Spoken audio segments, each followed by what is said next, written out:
আসসালামু আলাইকুম ওয়া রাহমাতুল্লাহি ওয়া বারাকাতুহু। সুপ্রিয় দর্শক শ্রোতা ভাই বোন, আমরা এসেছি লক্ষ্মীপুর জেলার রামগতির কাছাকাছি একটি জায়গায়। সদর থানার মধ্যে পড়লেও এটি অনেকটা বর্ডারে বলতে পারেন। বাংলাদেশের ঐতিহ্যবাহী দ্বীনী শিক্ষা প্রতিষ্ঠান টুমচর আলিয়া মাদ্রাসার ছায়াধন্য একটি এলাকা। এই ইউনিয়নের নাম হলো তেয়ারিগঞ্জ এবং এই জায়গাটি যেখানে দাঁড়িয়ে আছে এটার নাম হলো শহর কসবা। শহর কসবা প্রাথমিক বিদ্যালয় এখানে আমরা দেখতে পাচ্ছি। এই প্রাথমিক বিদ্যালয়ে ৯৫টি পরিবার আশ্রয় নিয়েছেন। তারা সবাই নিঃস্ব, তাদের ঘর বাড়ির পানির নিচে নিমজ্জিত। আমরা যেখানে দাঁড়িয়ে আছি একটা স্কুল আছে, আপনারা দেখতে পাচ্ছেন কলার ভেলায় করে আমি এসেছি এবং এখানে চতুর্পাশে ওই পানি ছাড়া আর কিছু নেই। চতুর্পাশে শুধু পানি আর পানি, গাছপালা, ঘর বাড়ি সব পানির নিচে এবং অনেকখানি পানি নেমে গেছে। আমরা দেখতে পাচ্ছি এই যে গাছের যে পানির দাগটা, সুতা বা আদা যে গাছটা আমরা দেখতে পাচ্ছি এটার উপরে পানি ছিল, তাহলে এর মানে হলো যে এই হাততলা পর্যন্ত পানি নিচে ছিল। যেহেতু এখানে নদী কাছাকাছি আছে, আলহামদুলিল্লাহ পানি নামতে শুরু করেছে, অনেকখানি নেমেছে। কিন্তু ফেনীর পর পুরো নোয়াখালী এবং লক্ষ্মীপুর এলাকা জুড়ে এরকম ভয়াবহ প্লাবন। একজন ৬০ বৃদ্ধ মানুষকে আমি জিজ্ঞেস করেছিলাম আজকে সকালে বেগমগঞ্জের দুর্গাপুর গ্রামে, বলেছিলাম চাচা এরকম ভয়াবহ প্লাবন আপনি ঠিক শেষ কখন দেখেছেন? তিনি বলেছেন বাবা আমার এই জীবনে বহু প্লাবন দেখেছি, কিন্তু এরকম ভয়াবহ প্লাবনের দৃশ্য বা চিত্র আমি ইতিপূর্বে কখনো দেখিনি। প্রিয় দর্শক, আমরা যেই রাস্তা পাড়ি দিয়ে এসেছি চৌমুহানি থেকে লক্ষ্মীপুর সদর পর্যন্ত আসতে যে দুর্গম পথ আমরা পাড়ি দিয়েছি, মনে হয়েছে যে আমরা হয় অ্যামাজনের জঙ্গল অথবা আটলান্টিক মহাসাগর পাড়ি দিয়েছি। অর্থাৎ কোথাও অথই পানি, কোথাও এত বড় বড় গর্ত, যেই গর্তে কোনো বড় ট্রাক পড়েছে, ছোট গাড়ি পড়েছে, সেটা সেখানে আটকে গেছে। আমরা কিভাবে এসেছি, আমাদের বহনকারী ছোট একটি ট্রাকের মতো মিনি ট্রাক, সেটা কিভাবে আমাদেরকে নিয়ে এসেছে একমাত্র আল্লাহ তাআলা ভালো জানেন। আমরা ধরেই নিয়েছি যে আজকে এখানে আমরা আসতে পারবো না। তো এই ভয়াবহতা পুরো লক্ষ্মীপুর এবং পুরো নোয়াখালী জুড়ে, পুরো অঞ্চলটা যে পরিমাণ প্লাবিত হয়েছে, কবে ঠিক মানুষ স্বাভাবিক জীবনযাত্রায় ফিরে আসতে পারবে আমরা জানি না। ফেনী এবং লক্ষ্মীপুর নোয়াখালী পুরো এলাকাটা বলতে পারি আমরা পানির নিচে ডুবন্ত। এবং শুধু এই এলাকাগুলোই নয়, আমরা জানি যে চট্টগ্রামের কিছু এলাকা, খাগড়াছড়ি, ব্রাহ্মণবাড়িয়ার কিছু এলাকা, কুমিল্লা তো আছেই, তারপর সিলেট এবং সুনামগঞ্জের দিককার কিছু এলাকা সহ দেশের প্রত্যন্ত অঞ্চল প্লাবিত হয়েছে। এমনকি খুলনার কিছু জায়গা, পাইকগাছা সহ কিছু জায়গা বন্যার কবলে পড়েছে এবং মুন্সিগঞ্জ ইত্যাদি পড়েছে। যাই হোক, তো এইরকম ভয়াবহ পরিস্থিতিতে জাতীয়ভাবে প্রত্যেকটা মানুষ যদি হাতে হাত না মেলান, সবাই যদি ঐক্যবদ্ধ না হন, সবাই যদি সচেতন এবং সচেষ্ট না হন, তাহলে এই দুরবস্থা আসলে দূর করা মোটেও সম্ভবপর নয়। এজন্য আমাদের দাবি হলো, আমাদের আবদার হলো যে প্রত্যেকে যার যার জায়গা থেকে বন্যার্ত মানুষের পাশে দাঁড়াবার চেষ্টা করি। ত্রাণ নিয়ে সবাই আমরা ছুটে আসছি, কিন্তু সেটা অনেকটাই অপরিকল্পিত। রাস্তার ধারে প্রচুর মানুষকে আমরা ত্রাণ দিচ্ছি, আর ভেতরে দুর্গম এলাকাতে অনেকে ত্রাণ পাচ্ছে না। আমি এই জায়গাটা এসেছি, এই জায়গাটাতে আসতে আমাকে যতটা কষ্ট করতে হয়েছে, আমি চাইলে এই ত্রাণগুলো পথে ঘাটে বিতরণ করতে পারতাম। আমাদের একটা টিম গতকালকে শরীফপুর, বেগমগঞ্জের শরীফপুরের একটা ইউনিয়নে সন্ধ্যা থেকে নিয়ে রাত 12:30 পর্যন্ত টানা তারা বোটে অর্থাৎ নৌকাতে তারা গিয়েছেন এবং সেখান থেকে তারা রাত 3:30টায় ত্রাণ বিতরণ শেষ করে রাত 3:30টায় তারা ফিরেছেন। এরকম দুর্গম এলাকা শুধু শরীফপুর নয়, গোটা নোয়াখালী, লক্ষ্মীপুরের প্রত্যন্ত অঞ্চলে এভাবে আমরা ত্রাণ পৌঁছে দেওয়ার চেষ্টা করছি। আজকে আমি যেখানে গিয়েছি দুর্গাপুর, সেখানে আমাদের প্রায় 1 ঘন্টা থেকে 1.5 ঘন্টা আমরা নৌকায় করে চলেছি এবং সেখানে ত্রাণ বিতরণ কার্যক্রম আমরা করেছি। যাই হোক, এই যে ভয়াবহতা, এই ভয়াবহতা দূরের জন্য আমাদের প্রত্যেকের গণ ইস্তেগফার করা দরকার, আমাদের তওবা করা দরকার, আল্লাহ তাআলার কাছে ক্ষমা প্রার্থনা করা দরকার। আল্লাহ তাআলা যেন আমাদেরকে ক্ষমা করেন, আমাদের দেশের মানুষের প্রতি রহম করেন এবং নূহ আলাইহিস সালামের সময় যেরকম প্লাবন হয়েছিল, আল্লাহ রাব্বুল আলামিন তাদেরকে ইস্তেগফারের নির্দেশনা দিয়েছেন, তাদেরকে আল্লাহর দিকে ধাবিত হওয়ার নির্দেশনা দিয়েছেন। আমাদের উচিত হলো সেরকম ইস্তেগফার করা, সেরকম ধাবিত হওয়া। আমরা ইনশাআল্লাহ সেই কাজটি করব। সবাই আল্লাহ তাআলা আমাদের সবাইকে সেই তৌফিক দান করুন। আসুন্নাহ ফাউন্ডেশন থেকে আপনারা জানেন, ইতিমধ্যে আমরা জানিয়েছি আপনাদেরকে যে আমরা 100 কোটি টাকার ত্রাণ বিতরণ প্রকল্প আমরা হাতে নিয়েছি। আমরা আশাবাদী আল্লাহ রাব্বুল আলামিন আমাদেরকে সেই তৌফিক দান করবেন। এর মধ্যে আমরা 2000 থেকে 2500 মেট্রিক টন শুধু খাদ্য সামগ্রী এবং ত্রাণ সংশ্লিষ্ট অন্যান্য সামগ্রী বিতরণ করার পরিকল্পনা আমরা হাতে নিয়েছি। আপনারা দেখতে পাচ্ছেন এখানে এক একটা ফ্যামিলিকে যে প্যাকেজ দেওয়া হচ্ছে, এটা 17 কেজির প্যাকেট। এর মধ্যে খেজুর শুকনা খাবার যেমন আছে, আবার রান্না করে খাবার মতো উপযোগী খাবার আছে, মোমবাতি আছে, গ্যাস লাইট আছে, এবং এর পাশাপাশি আপনারা দেখতে পাচ্ছেন আমরা বেশ কিছু শাড়ি এনেছি, 3 পিস মেয়েদের কাপড় এনেছি, এবং বেশ কিছু লুঙ্গি এনেছি। এই কাপড়গুলো আনার উদ্দেশ্য হলো, আপনারা জানেন অনেকে একটা কাপড়ে তার বাসা থেকে বেরিয়ে এসছেন, তিনি আসার পর এখানে আর অন্য আরেকটা কাপড় তার আসলে জোগাড় করার মতো সুযোগ তার হয়নি। তো এই মুহূর্তে তাদের ভিজা কাপড়ে থাকতে হয়, আমরা সেজন্য তাদের জন্য কাপড়ের ব্যবস্থা করেছি, মেয়েদের জন্য ন্যাপকিন সহ, বাচ্চাদের জন্য খাবার এবং গরুর জন্য ভুসি সহ আমাদের সাধ্যে যতটুকু আছে আমরা সেটা করেছি। আপনারা অনেকে দেখেছেন ইতিমধ্যে যে আমরা কোনো কোনো জায়গায় জেনারেটর স্থাপন করেছি, সেখানে ফুয়েল ঢাকা থেকে আমরা ভরে ভরে ড্রামে করে ফুয়েল এর ব্যবস্থা করেছি, এবং বিভিন্ন আশ্রয় কেন্দ্রে এই সমস্ত জেনারেটর স্থাপন করে সেখানে মোবাইল চার্জের ব্যবস্থা করা হয়েছে, কারণ অনেকে পরিবারের সাথে যোগাযোগ করতে পারছেন না, প্রবাসীরা নিজের পরিবারের সাথে যোগাযোগ করতে পারছেন না, সেটা আমরা করেছি আলহামদুলিল্লাহ। তো যাই হোক, আমাদের 20,000 শুকনা খাবারের যে লক্ষ্যমাত্রা ছিল সেটা আলহামদুলিল্লাহ ইতিমধ্যে শেষ। সেই সাথে 70,000, 50,000 ছিল প্রথম, এরপর 70,000 ভারী খাবার, চাল ডাল ইত্যাদি দেওয়ার কথা ছিল, সেটাকে আমরা 1 লক্ষে উন্নীত করেছি, অর্থাৎ 1 লক্ষ পরিবারকে আমরা ভারী খাবার দিচ্ছি। এবং সেই সাথে পানি শুকিয়ে যাওয়ার পর 1 লক্ষ পরিবারকে আমরা ইনশাআল্লাহ, আল্লাহ চাহেন তো 25 কেজি করে চাল দেব, এটা আমাদের আরেকটি পরিকল্পনা। এবং সবশেষে ইনশাআল্লাহ পুনর্বাসন কার্যক্রমে 5,000 পরিবারকে, যারা গৃহহীন হয়েছে তাদেরকে ঘর করে দেওয়া, এবং সেই সাথে যারা কৃষক এবং ক্ষুদ্র ব্যবসায়ী তারা যে ক্ষতিগ্রস্ত হয়েছেন তাদেরকে আর্থিক সহায়তা দেওয়া, দাঁড়াবার জন্য পুঁজি দেওয়া, এবং সেই সাথে যারা মৃত্যুবরণ করেছেন বন্যায়, উপার্জনক্ষম ব্যক্তি হয়ে থাকলে, দুস্থ হয়ে থাকলে তাদের পরিবারকে স্বাবলম্বী করার উদ্যোগ আমরা নিচ্ছি আলহামদুলিল্লাহ। এখানে আমরা দেখতে পাচ্ছি যে সবাইকে তাদের মালগুলো হস্তান্তর করা হচ্ছে। আসসালামু আলাইকুম, আপনারা সবাই ভালো আছেন? আমাদের প্রিন্সিপাল মহোদয় কোথায়? প্রিন্সিপাল সাহেবকে আমি একটু অনুরোধ করবো একটু আসার জন্য। আপনারা সবাই ভালো আছেন তো? আপনাদের মধ্যে সবাই কি মুসলমান, না অন্য ধর্মের কেউ আছেন? অন্য ধর্মের কেউ নাই? অন্য ধর্মের মানুষ আমাদের সাথে থাকলে কি কোনো সমস্যা আছে? আমাদের অনেক মুসলমান মনে করে যে যারা হিন্দু, যারা বৌদ্ধ, যারা খ্রিস্টান, তাদের সাথে বোধহয় আমরা গায়ে গায়ে লাগতে পারবে না, এক জায়গায় থাকলে বোধহয় গুনাহ হবে। এগুলো আমাদের ভুল ধারণা, কুসংস্কার। অন্য ধর্মের যে সমস্ত মানুষগুলো আছে তাদের সাথে আমাদের একসাথে বিপদে তারাও পড়েছে, আমরাও পড়েছি, তাদেরকে আমরা হাতে হাত ধরে টেনে যদি তুলি তাতে কোনো অসুবিধা আছে? কোনো অসুবিধা নাই। যাই হোক, আমরা আপনাদের জন্য একটা ত্রাণের পাশাপাশি একটা কাগজ প্রস্তুত করেছি, এটা আপনারা সবাই পড়বেন, যারা পড়তে পারেন না তারা কাউকে দিয়ে পড়ায়া শুনবেন, ঠিক আছে তো ইনশাআল্লাহ? এখানে 1 পৃষ্ঠা লেখা আছে, একজন ভালো মুসলমান হতে করণীয়। আমরা কি ভালো মুসলমান হতে চাই না? চাই না? আপনারা চান ভালো মুসলমান হতে? ভালো মুসলমান হতে চান? তো ভালো মুসলমান হতে হলে কি করবেন এখানে সেটা বলা আছে। অবিচল ঈমান লাগবে, ফরজ ইবাদত পালন করতে হবে, হালাল উপার্জন থাকতে হবে, বান্দার হক, মানুষের অধিকার ঠিকমতো আদায় করতে হবে, এবং আল্লাহর হক আদায় করতে হবে, মাকরুহ বর্জন করতে হবে, সুন্নাহ পালন করতে হবে, সৃষ্টির সেবা এবং জনকল্যাণমূলক কাজ করতে হবে, নফল ইবাদত করতে হবে। আর অপর পৃষ্ঠে আছে হলো বিপদে মুমিনের করণীয়, অর্থাৎ একজন ইমানদার বিপদে পড়লে তিনি কি করবেন এই কথা এই লিফলেটে লেখা আছে। তো এই লিফলেটটা আপনাদের সবাইকে একটা করে আমরা দিচ্ছি ইনশাআল্লাহ। আমাদের ভলান্টিয়ারদেরকে আমরা বলবো একটা করে লিফলেট দেওয়ার জন্য। একজন ভলান্টিয়ার এদিকে আসো, একটা করে লিফলেট সবাইকে দিয়ে দাও। বাকি লিফলেট গুলো কই? হ্যাঁ, তুমি যাও ভাইয়ের সাথে। আচ্ছা, ও দিয়ে দেখ, তুমি অন্য কাজ করো, তুমি দিতে থাকো।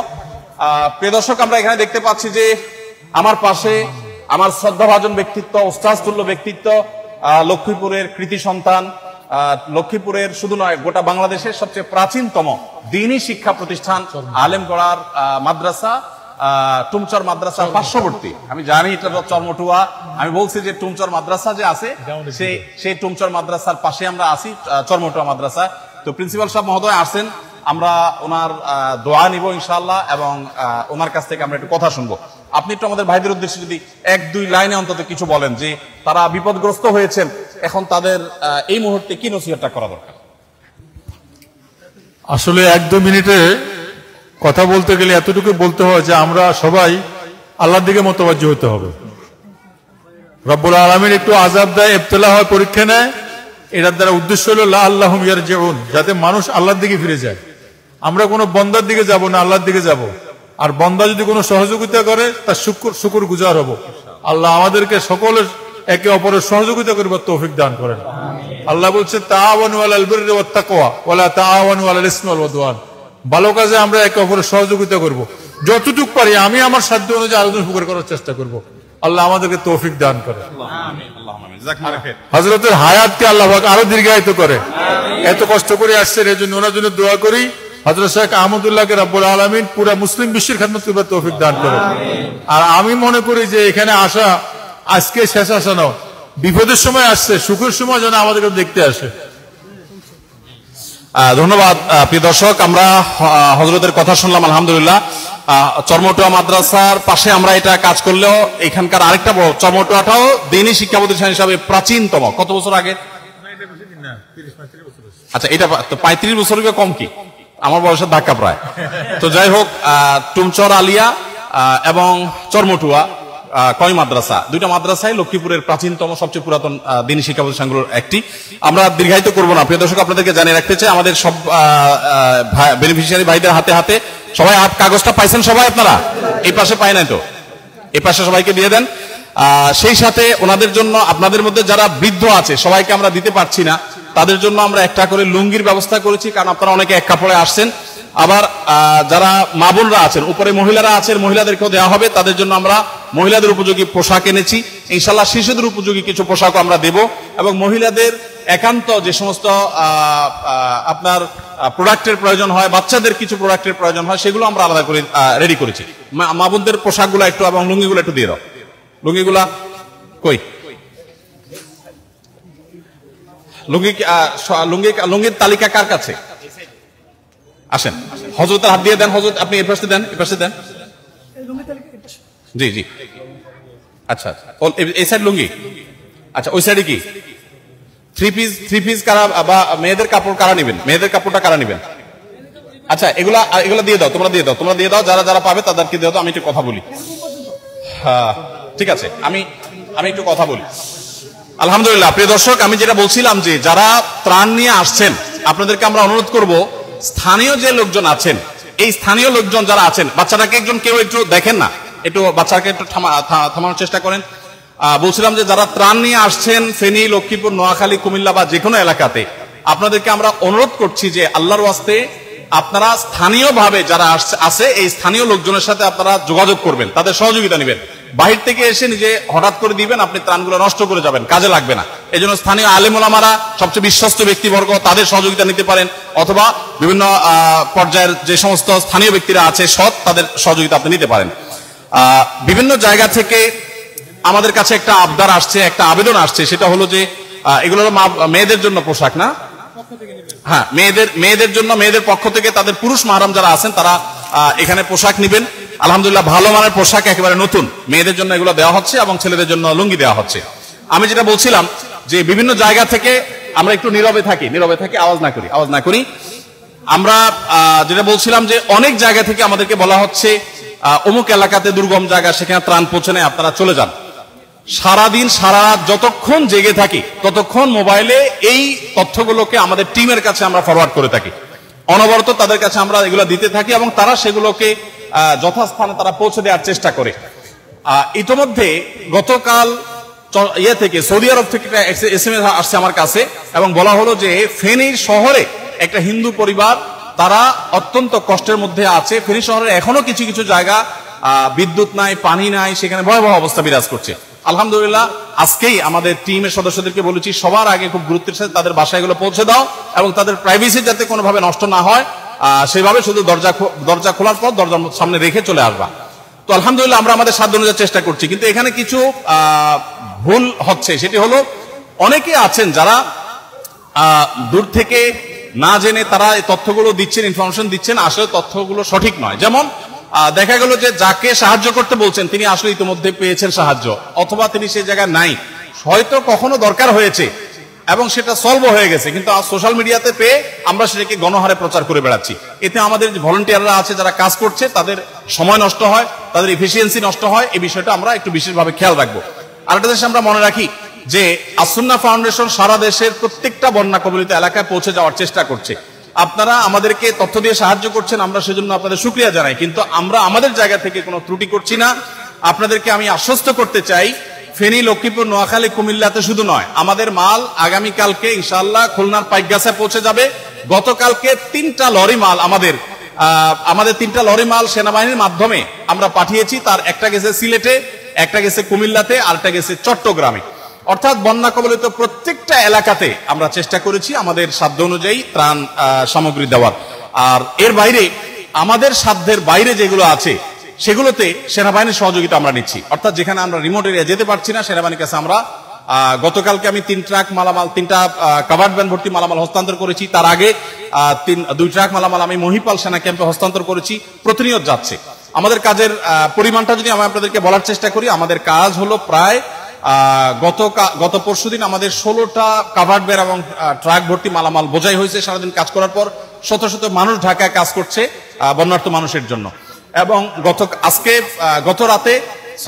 গতকালকে 16টি হয়েছে, আজকেও ঠিক একইভাবে 13 থেকে 16টি ট্রাক কাভার্ড ভ্যান ইনশাআল্লাহ ফিল আপ হবে এবং এগুলো দুর্গত এলাকাগুলোতে চলে যাবে। যাই হোক, তো আমরা আমাদের সাধ্য অনুযায়ী চেষ্টা করে যাচ্ছি এবং বন্যা পরবর্তী পুনর্বাসনটাকে আমরা খুবই অর্গানাইজ ওয়েতে খুব ভালোভাবে করার চেষ্টা করব। আল্লাহ আমাদেরকে তৌফিক দান করুন। লিফলেট দিয়েছো সবাইকে? আচ্ছা, পোশাক কি সবাই হয়েছে? মানে যাদের লিস্টেড তাদেরকে শুধু দিলে হবে, লিস্টের সবাই পাইছে কিনা? যাদের প্রয়োজন লিস্ট করা হয়েছে যে তারা পেয়েছে? মাশাআল্লাহ মাশাআল্লাহ, জাযাকুমুল্লাহ খাইর, পাবেন। ভাই সকল, আপনাদের সবাইকে আমি বলছি, বিপদ আপদ কার থেকে আসে বলেন তো? আল্লাহর পক্ষ থেকে আসে। তো যে আল্লাহর পক্ষ থেকে বিপদ আসে, সেই বিপদ দূর করার জন্য আমরা কার কাছে দোয়া করব? আল্লাহর কাছেই দোয়া করব, তাই না? মনে রাখবেন, দুনিয়ার বিপদ দূরের জন্য আপনার বিপদ হয়েছে, আমি পাশে দাঁড়াইছি। আমার বিপদ হয়েছে, আপনি পাশে দাঁড়াবেন।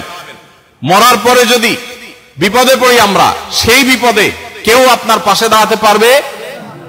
তাহলে সেই ক্ষেত্রে মরার পর আখিরাতে যাতে বিপদে পড়তে না হয়, এই জন্য আমাদের ঈমানটা ঠিক করতে হবে, আল্লাহর প্রতি বিশ্বাস, ইয়াকিন ঠিক রাখতে হবে এবং সেই সাথে 5 ওয়াক্ত নামাজ ঠিক মতো পড়তে হবে। 5 ওয়াক্ত নামাজ পড়বো তো সবাই ইনশাআল্লাহ? কখনো মিথ্যা বলা যাবে না, কোনো মানুষের ক্ষতি করা যাবে না, কারো হক মারা যাবে না, বোনদের হক দিয়ে দিতে হবে, স্ত্রীর হক দিয়ে দিতে হবে, স্ত্রীও স্বামীর হক আদায় করতে হবে, কারোর প্রতি জুলুম করা যাবে না, ঝগড়া মারামারি করা যাবে না, তাহলে ভালো মুসলমান হওয়া যাবে। এই কাগজটাতে সবকিছু লেখা আছে, এগুলো আপনারা ভালো করে পড়বেন। আসুন্নাহ ফাউন্ডেশন আমাদের সাধ্য অনুযায়ী আপনাদের পাশে আমরা আছি। আমাদের ভলান্টিয়াররা রাত দিন পরিশ্রম করছে। এই যে মফিজ ভাই আসুন্নাহ ফাউন্ডেশন একজন শুভাকাঙ্ক্ষী, তিনি একইভাবে অর্থ দিয়ে সাহায্য করেন, আবার শ্রম দিয়ে সাহায্য করছেন। এরকম বহু লোক সারা দেশে আমাদের আছে, তারা গোটা দেশব্যাপী ঝাঁপিয়ে পড়েছে সমস্ত কাজকাম বাদ দিয়ে আপনাদের কিভাবে কষ্ট দূর করা, সেজন্য আমরা চেষ্টা করছি। আপনারা আমাদের জন্য দোয়া করবেন তো ইনশাআল্লাহ? আমাদের যে সমস্ত ডোনাররা আছে, যারা টাকা দিয়েছেন, সেই টাকাটা দিয়ে আমরা মালগুলো কিনে, আবার আমাদের স্বেচ্ছাসেবকরা কষ্ট করে পরিশ্রম করে এগুলো প্যাকেট করেছেন, সেগুলো আপনাদের কাছে নিয়ে আসছি। আপনারা আমাদের সবার জন্য দোয়া করবেন ইনশাআল্লাহ। আর আপনাদের জন্য আমরা দোয়া করি, আল্লাহ আপনাদের কষ্টকে দূর করে দেন এবং লাঘব করে দেন। আল্লাহ তাআলা দুনিয়াতে যেরকম আপনাদের বিপদে আপনাদেরকে সহায়তা দিচ্ছেন, আল্লাহ যেন আখিরাতে বিপদ থেকে আমাদের সবাইকে উদ্ধার করেন, বলেন আমিন। লক্ষ্মীপুর নোয়াখালী এলাকার মানুষ, কুমিল্লা, ফেনী এলাকার মানুষ দিনদার, ধার্মিক হয়ে থাকে, নামাজি কালামি হয়ে থাকে। আমরা সবাই সেটা যেন খেয়াল রাখি, আমরা যেন ভুলে না যাই। মনে রাখবেন, আল্লাহর আযাব যদি হয়, তাহলে কিন্তু মানুষ সে আযাবে ধ্বংস হয়ে গেলে তার জাহান্নাম নিশ্চিত। বন্যার পানি এটা আযাব হিসাবে আসছে এমনটি জরুরি না, হতে পারে আল্লাহ আমাদের পরীক্ষা করছেন, হতে পারে আমাদের গুনাহ মাফ হবে, কিন্তু আমাদের সবর করতে হবে। কি করতে হবে? আপনাদের মধ্যে যারা উপযুক্ত, যাদের ঘর বাড়ি ভেঙে গেছে, শেষ হয়ে গেছে, আমরা আসুন্নাহ ফাউন্ডেশন থেকে তাদেরকে ঘর করে দেওয়ার জন্য টাকা পয়সা এবং টিন দেব ইনশাআল্লাহ। এবং যাদের কৃষক, কারো গরু মারা গেছে, ছাগল মারা গেছে, কারো ক্ষেত খামার নষ্ট হয়েছে, আমরা তাদের জন্য চেষ্টা করব, তথ্য উপাত্ত করে যাচাই বাছাই করব। শুধু আবেদন করলেই হবে না, যদি সত্য কেউ তথ্য দিয়ে থাকে, মিললে আমরা ইনশাআল্লাহ তাদেরকেও নগদ অর্থ সহায়তা করব। ততএব আপনাদেরকে শুধুমাত্র আমরা এই যে কিছু চাল দিলাম, এটাই শেষ না, এরপরে আবার 25 কেজি করে চাল আমরা দেব যারা গরিব, অভাবী, দুস্থ, তাদেরকে। পানিটা শুকাইলে আমরা সবার ঘরে ঘরে এটা পৌঁছাই দেব। কিন্তু শর্ত হলো সত্য তথ্য দিতে হবে। যে মিথ্যা কথা বলে তার সাথে আমরা নাই। সত্যবাদীর সাথে আল্লাহও আছে, আমরাও আছি। আর মিথ্যাবাদীর সাথে আল্লাহও নাই, আমরাও নাই। মিথ্যা মানুষকে ধ্বংসের দিকে নিয়ে যায়। আমরা কখনো মিথ্যা বলবো না। ত্রাণ কেন, গোটা পৃথিবীর বিনিময়ে মুসলমান মিথ্যা বলতে পারে? অতএব আমরা শক্ত থাকবো তো ইনশাআল্লাহ। এবং আমাদের মা বোনরা যারা আছে তাদেরকেও আপনারা নসিহত করবেন। আপনাদের স্ত্রী, আপনাদের বোন হয়তো আছেন, দেখেন ঘর বাড়ি ছেড়ে আপনারা এখানে চলে আসেন, কারণ এই আশ্রয় কেন্দ্রে থাকতে ইচ্ছা করে না। কিন্তু মনে রাখবেন, আল্লাহ রাব্বুল আলামিন যে আমাদেরকে ভালো রেখেছেন, আশ্রয় কেন্দ্রে আমরা যে থাকতে পেরেছি। বহু মানুষ আছে আশ্রয় কেন্দ্রে নাই। ফেনীর পরশুরাম, ছাগলনাইয়া এলাকা, এই সমস্ত এলাকাগুলোতে এমন ভয়াবহ অবস্থা বিরাজ করছে যে সেখানে দোতলার ছাদে, 3 তলার ছাদে মানুষ আজকে 4-5 দিন ধরে আছে, বৃষ্টির মধ্যে ভিজতেছে, খানা নাই, কিছু নাই, 4 দিন 5 দিন, এবং তাদেরকে কেউ যায় উদ্ধার করতে পারে। সেনাবাহিনী অনেকে উদ্ধার করতেছে, কিন্তু অনেককে এখন উদ্ধার করা সম্ভব হয় নাই, ওখানে আছে। আমি যে গাড়িতে এসেছি সেই ট্রাকের ড্রাইভার সাহেব বলেছেন আমি দেখেছি লাশ ভেসে গেছে আমার চোখের সামনে দিয়ে। তো তার তুলনায় আল্লাহ আমাদেরকে ভালো রাখছেন না? আমরা সর্বাবস্থা আল্লাহর কাছে শুকরিয়া আদায় করবো, আলহামদুলিল্লাহ। আল্লাহ আমাদের সবাইকে ভালো রাখুন। প্রিয় দর্শক, আমরা শেষ করব। ওনারা আলহামদুলিল্লাহ, আমরা আশা করছি যে তারা এমনিতে এলাকার মানুষের ভিতরে ধার্মিকতা আছে, তারা আল্লাহকে স্মরণ করবেন। আমরা ইনশাআল্লাহ তাদেরকে দিনদারিতার জন্য তাদেরকে সহযোগিতা করব। আমরা শুধু ত্রাণে দিচ্ছি না, সাথে দাওয়াতি কাজের জন্য এই লিফলেট দিয়ে দিয়েছি। এই লিফলেটটা তারা পড়বেন, মোটিভেশন নেবেন, এবং এখানে দ্বীনি কার্যক্রম ইনশাআল্লাহ চলতে থাকবে। এভাবে আমাদের শত শত পয়েন্টে কাজ চলছে, শত শত জায়গায় কাজ চলছে। আল্লাহ রাব্বুল আলামিন তাদের কষ্ট দূর করে দিন। আপনারা যারা ত্রাণ নিয়ে আসছেন তাদেরকে বলবো স্থানীয় লোকদের সাথে যোগাযোগ করে আসবেন, রাস্তাঘাট ভালো আছে কিনা দেখে আসবেন। ফেনী থেকে চৌমুহানী থেকে লক্ষ্মীপুর আসতে এই রাস্তার অবস্থা খুবই ভয়াবহ, বিকল্প রাস্তা কি হতে পারে সেটা আপনারা দেখবেন এবং জেনে শুনে আসবেন। আল্লাহ তাআলা আমাদের সবাইকে কাঁধে কাঁধ মিলিয়ে এই বিপদগ্রস্ত মানুষের পাশে দাঁড়াবার তৌফিক দান করুন।